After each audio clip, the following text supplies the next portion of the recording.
রাস্তার টোকাই থেকে এখন ঢাকা শহরে 3টি হোটেলের মালিক তিনি। কিনেছেন জমি, করেছেন বাড়ি, 100-এরও বেশি মানুষের কর্মসংস্থান সৃষ্টি করে তাদের পরিবারের হাল ধরেছেন। একটা সময় 2 ঘন্টা গরম তাওয়া পরিষ্কার করে একটি রুটির আশায় যে ছেলেটি অপেক্ষা করত, সেই ছেলেটাই আজ শত শত মানুষের প্রতিদিন বিনামূল্যে খাবার খাওয়াচ্ছেন। যখন বাড়ি থেকে আসি ভাঙারি টোকাইছি, তরকারি টোকাইছি। আজকে আল্লাহ এই দোকানের প্রপারেটর হিসাবে আমাকে রাখছে। মানে এই দোকানের মালিক আপনি? জি। নিজের জীবনের তীব্র অভাবানটন, না খেয়ে থাকার কষ্ট তাকে শিখিয়েছে ক্ষুধার যন্ত্রণা কতটা ভয়ঙ্কর হতে পারে।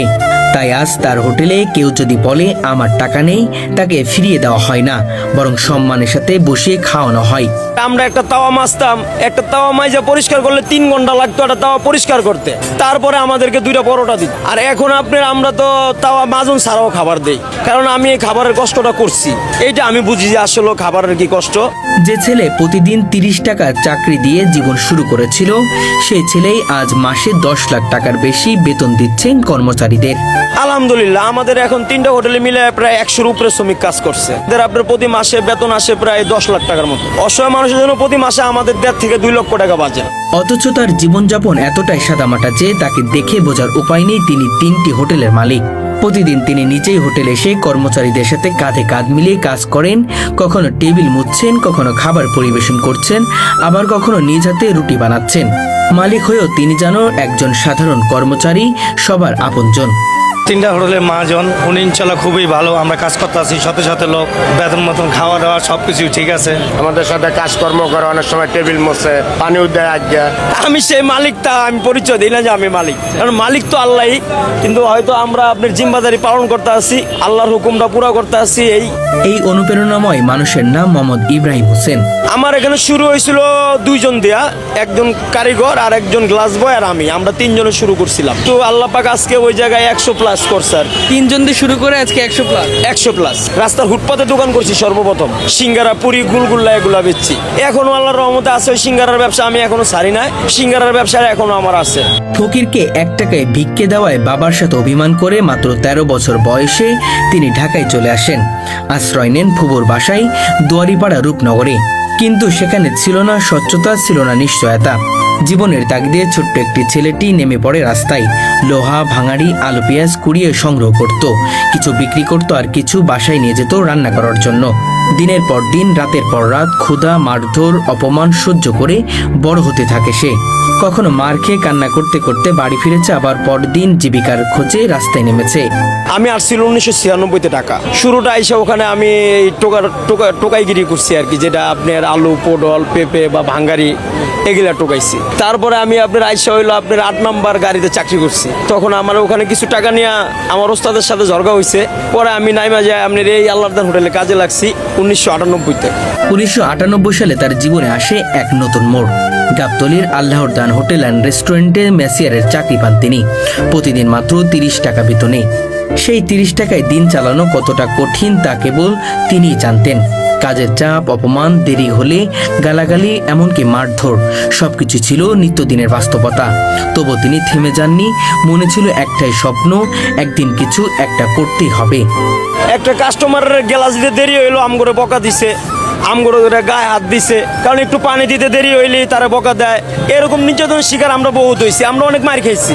কাস্টমারের পরোটা দিতে দেরি হইলে আমাদেরকে অনেক মারছে। আপনাকে মেরেছে? হ্যাঁ, আমি অনেক মার খেয়েছি। প্রায় 8 থেকে 10 বছর তিনি এই হোটেলে কাজ করেছেন। এরপর আশপাশের আরো কিছু হোটেলে কাজ করে অভিজ্ঞতা অর্জন করেন। ধীরে ধীরে তার জীবনে জন্ম নেয় নিজের কিছু করার সাহস। দেখে মনে হয় না যে মহাজন, যেহেতু আমাদের সাথে চলাফেরা করে। হোটেলের মালিক আমার বড় ভাই, উনি এক সময় কষ্ট করছে ঢাকা শহরে। যে দোকানের মালিক আজকে উনি ওই দোকানে এক সময় চাকরি করছে। এখন উনি ঢাকা শহর 3টা হোটেলের মালিক। অবশেষে একদিন তিনি নিজেই ছোট্ট একটি হোটেল দিয়ে যাত্রা শুরু করেন। সেখান থেকে শুরু হয় 1টি থেকে 2টি, 2টি থেকে 3টি। আর সবচেয়ে অবাক করার বিষয় হচ্ছে যে হোটেলে তিনি একসময় ম্যাসিয়ার হিসেবে কাজ করেছেন, আজ সেই হোটেলেরই মালিক তিনি। এই জায়গায় একদিন তিনি মানুষের প্লেট পরিষ্কার করেছেন, টেবিল মুছেছেন, অপমান সহ্য করেছেন। আর সেই জায়গায় মালিক হয়ে তিনি সম্মান, ভালোবাসা বিলিয়ে দিচ্ছেন অন্যদের। যে আমি এই হোটেলে আপনার আইসা ওয়েটারি করছি, বাবুর্চি কাম করছি, কারিগরি কাজ করছি। এই হোটেলের থেকে আজকে আমি এই হোটেলের মালিক। এটা আমি বলি না, কিন্তু মানুষে বলে, আল্লাহ যে করছে এটাই হলো সত্য কথা। আচ্ছা, তার এই যাত্রা শুধু সফলতার গল্প নয়, একটি ধৈর্য, পরিশ্রম আর আত্মবিশ্বাসের এক জীবন্ত উদাহরণ। আজ তার 3টি হোটেলে শতাধিক মানুষের কর্মসংস্থান হয়েছে। আমি এখন 3টা হোটেলের পরিচালনা করি আর কি। 3টে হোটেল মালিক। জি। প্রতিটি কর্মচারীকে নিজের পরিবারের সদস্য মনে করেন। তাদের সাথে তার সম্পর্ক মালিক কর্মচারী নয়, বরং বড় ভাইয়ের মতো। কেউ অসুস্থ হলে খোঁজ নেন, কেউ সমস্যায় পড়লে পাশে দাঁড়ান। না না, আমি এদেরকে কষ্ট দিই না, আমি এদেরকে মহব্বতের সহিত রাখি। আমার ছেলে মেয়ের জন্য মতো আমি এদেরকে পাশাপাশি সাপোর্ট করে রাখি। এই আমার স্টাফদেরকে, যারা আমার স্টাফ আছে, আমি এদেরকে সবসময় মহব্বতের সহিত রাখি। আমি যেই খাবারটা খাই ওদের সাথে ওরা ওই খাবারটাই খায়। আর ওদেরকে আমি খুব মহব্বত করি। ওদের সুখ দুঃখে আমি ওদের খোঁজ খবর নেই। ওদের যদি টাকা পয়সা দরকার হয় আমি অ্যাডভান্সও তাদেরকে টাকা দিই। প্রতিদিন 100 জনেরও বেশি মানুষকে তিনি বিনামূল্যে খাবার খাওয়ান, যার জন্য মাসে 2 থেকে 3 লাখ টাকা খরচ হয়। কিন্তু এই ব্যয়কে তিনি কখনো অপচয় মনে করেন না, বরং এটাকেই তিনি নিজের জীবনের সবচেয়ে বড় অর্জন মনে করেন। 24 ঘন্টা আমাদের এখানে বিনামূল্যে খাবার পাবেন আপনি। যে কোনো লোক যার কাছে টাকা নাই তার জন্য আল্লাহর দান রেস্টুরেন্টে খাবার আছে। আর কিছু না পারলেও ডিম দেওয়া হলেও তাকে আমরা দুগা ভাত খাওয়ানোর চেষ্টা করি। সাফল্যের চূড়ায় পৌঁছেও তার মাঝে নেই কোনো অহংকার, নেই কোনো দম্ভ। তিনি বিশ্বাস করেন তার জীবনে যা কিছু অর্জন সবই মহান আল্লাহর রহমত। 5 ওয়াক্ত নামাজ, সততা ও নিষ্ঠা, এই 3টিকেই তিনি জীবনের মূল মন্ত্র হিসেবে ধারণ করেন। এটা আমার কাছে 1000 কোটি গুণ আল্লাহ আমার পাওয়ার তৌফিক দিছে যে আসলে আমি এটা এর যোগ্য আমি না আসলে, কিন্তু আল্লাহ পাক আমার যোগ্যতা দিছে। আমি এই জন্য শুকরিয়া আল্লাহর প্রতি, আলহামদুলিল্লাহ।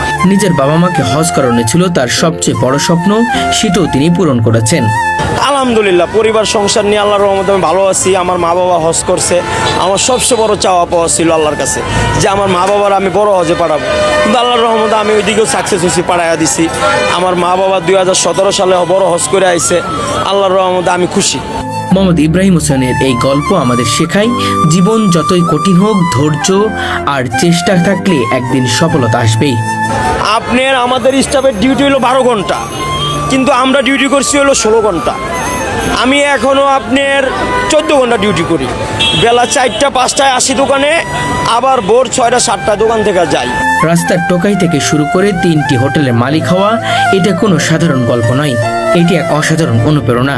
তিনি প্রমাণ করে দিয়েছেন সততা, পরিশ্রম আর আল্লাহর উপর ভরসা থাকলে শূন্য থেকে শিখরে পৌঁছানো সম্ভব। এমন মানুষই আমাদের সমাজের সত্যিকারের নায়ক, যারা নিজের কষ্টকে শক্তিকে রূপান্তরিত করে অন্যদের মুখে হাসি ফোটায়। দর্শক, আজকে এমন একজন মানুষের গল্প আপনাদের কাছে বলতে চলেছি, যিনি একেবারে শূন্য থেকে হিরো হয়েছে। এই ঢাকা শহরে এসে রাস্তায় রাস্তায় আলু, পেঁয়াজ এবং ভাঙাড়ি টুকিয়ে প্রথমেই জীবিকা নির্বাহ শুরু করে।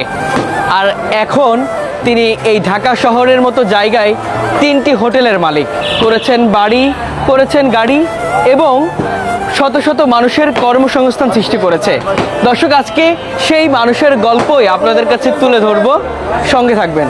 আলহামদুলিল্লাহ, আসলে শূন্য থেকে হিরো এটা আল্লাহ পাকই করছে। আমাকে এই পর্যন্ত আনছে একমাত্র আল্লাহ পাক। অতীত, বর্তমান, ভবিষ্যৎ এগুলো মানুষের মনে রাখতে হয় যে আমি অতীতে কী ছিলাম। পড়া দিতে দেরি হয়েছে, ভাত দিতে দেরি হয়েছে, হ্যাঁ এই জন্য আপনার কাস্টমার বিরক্ত হয়ে আমাদেরকে মারছে, এটা আমরা মাইনা নিচ্ছি। ওই কথাগুলো মনে পড়ে যখন মানুষের অসহায় দেখি, তখন মনে পড়ে। আমি আপনার যখন করছি, আপনার এই যে আলু টোকাইছি, পটল টোকাইছি, পেঁয়াজ টোকাইছি, এগুলা আপনার অনেকজন টাকা নেয় খাবারের জন্য আসে, তখন আমার এটা মনে পড়ে। মার খাইছেন কখনো? হ্যাঁ, মার খাইছি। আমি এক দোকান থেকে যেমন একটা পেঁয়াজ সামনেতে ধরছি, পড়ে গেছে পেঁয়াজটা, অথচ আমরা ধরছি, তার জন্য আমাদেরকে মারছে। ক্ষুধার্ত যার আছে, যার ক্ষুধা আছে, সে অনেক কষ্টতে থাকে, কিন্তু অনেকের কাছে লজ্জাও চাইতে পারে না। কিন্তু তারপরেও আপনার আমাদের এখানে আল্লাহর দান রেস্টুরেন্ট থেকে আমরা বিনামূল্যে খাবার দেই। যারা ক্ষুধার্ত লোক, যাদের টাকা নাই, তাদের জন্য আল্লাহর দান রেস্টুরেন্ট সবসময় উন্মুক্ত খাবারের ব্যবস্থা আছে। অনেকের টাকা হারায়া যায়, মানি ব্যাগ হারায়া যায়, লগে টাকা থাকে না, কিন্তু আমরা খাবারের ব্যবস্থা সবসময় করি। এইটা ওই যে আপনার আমরাও এক সময় অসহায় ছিলাম, আমরা খাবারের অনেক কষ্ট করছি। বেশ করে আমরা বলতে আমি অনেক কষ্ট করছি খাবারের জন্য, মানে এই কষ্টটা যাতে কেউ না করে, খাবারের কষ্টটা যাতে কেউ না করে, এই জন্য আমরা এই খাবারটা দিয়ে থাকি। 2 লক্ষ টাকার মতো এই অসহায় মানুষের পিছে খরচ হয়। হ্যাঁ, আমি এরকম অনেক সময় গেছে না খেয়ে ঘুরে বেড়াইছি। আপনার সকাল থেকে আপনার সন্ধ্যা পর্যন্ত খাই না। 100 পরিবারের হাল আপনি ধরেছেন? না, আমি ধরি না, এটা আল্লাহই রাখছে 100 পরিবারের, কারণ আল্লাহই তো সব কিছুর মালিক। আমি এই হোটেলের মালিক এটা আমি মনে করি না, কারণ আমি মনে করি যে আমি এটা আমার চাকরি, কারণ আমার এটা কর্ম। কারণ কর্ম মানুষের বড় সব সময়। আল্লাহর হুকুম মানা আর কর্মটাকে আমি সবসময় বড় মনে করি আর কি। 98-তে আমি কর্মচারী ছিলাম, 98-তে 2006 পর্যন্ত আমি এই দোকানে চাকরি করছি। তো 2006-এর পরে আমি আবার আপনার এই আমিন বাজার যা চাকরি করছি আয়েশা হোটেলে। আয়েশা হোটেলে চাকরি ছেড়ে আপনার আমি আবার টার্মিনালে চাকরি করছি সেলিম কাকার হোটেলে। পর ওই সেলিম কাকাই আমার একটা দোকান দিয়ে দিছিল, কিন্তু ওই দোকান থেকেই আল্লাহ পাক আজকে আমাকে এই পর্যন্ত আনছে। শুক্রিয়া, আমি ওই চাচার প্রতি দোয়া করি আল্লাহর কাছে। আলহামদুলিল্লাহ, আপনার জমি আপনার মানুষের রিজিকে থাকবো যা আল্লাহ তাই দিবে। আল্লাহ আমাকে জমি দিছে, আমি এই ব্যবসার উপরের টাকা দিয়েই আমি আপনার জমি কিনছি। এখন হয়তো বাড়ির পরিস্থিতি নিছি, ইনশাল্লাহ সামনে যদি আল্লাহ রাখে বাড়ি সুন্দর করে করবো। এই আমার এখানে সাদা ভাতের তো শুরু করে খিচুড়ি, বিরিয়ানি, ফাস্টফুডের আইটেম অনেক কিছুই পাওয়া যায়। সিঙ্গারা, সমোসা, পুরি, মোংলাই, নিমকি অনেক কিছু আপনি পাবেন। মিষ্টিও এখন আমরা বিক্রি করি, যেটা আমার খুব সম্ভব ছিল না, এটাও আল্লাহর রহমতে আল্লাহ সহজ করে দিচ্ছে। এটা আমি মনে করি আল্লাহ পাকের কৃতজ্ঞতা, আল্লাহ পাক কৃতজ্ঞতা দান করছে। এটা আমি আপনার অনেক সময় জিজ্ঞাসা করি কাস্টমারের। আমি যখন দোকানে আসি আগে কাস্টমারের জিজ্ঞাসা করি ভাই খাবারটা কীরকম হয়েছে। তো কাস্টমারের খাবার সব সময় ভালো বলে। জি, আমরা আপনার এই খাবারের প্রতি খুব নজরদারি করি, সব খাবারের প্রতি আমাদের নজরদারি আছে যাতে আমাদের খাবারটা ভালো হয়। এই জন্য আমরা সবসময় আমাদের বাবুর্চি, আমাদের কারিগর সবদের সাথে আমরা পরামর্শ করি যে এই খাবারটা এইভাবে হইলো, এটা এইভাবে নয়, এইভাবে হইলে ভালো হয়। সবাই এইভাবে আমরা পরামর্শ করে কাজ করি। ধৈর্য, চেষ্টা, পরিশ্রম যার ভিতরে থাকবে সে একদিন না একদিন ডেভেলপ হবে ইনশাল্লাহ। আমার শেষ ইচ্ছা হইলো আল্লাহর ঘর বাইতুল্লাহ জিয়ারত করা, আমার রাসূলের রওজা মোবারকের সামনে দাঁড়ায় সালাতু সালাম পেশ করা। এই একটা চাওয়া আল্লাহর কাছে আমার। আর একটা চাওয়া হইলো অসহায় মানুষের পাশে দাঁড়ানো, যাদের কেউ নাই, হয় দুনিয়াতে বা আখেরাতে। আর কোনো কিছু চাওয়া নাই আমার। আল্লাহ আমার সব ইচ্ছা পুরা করছে।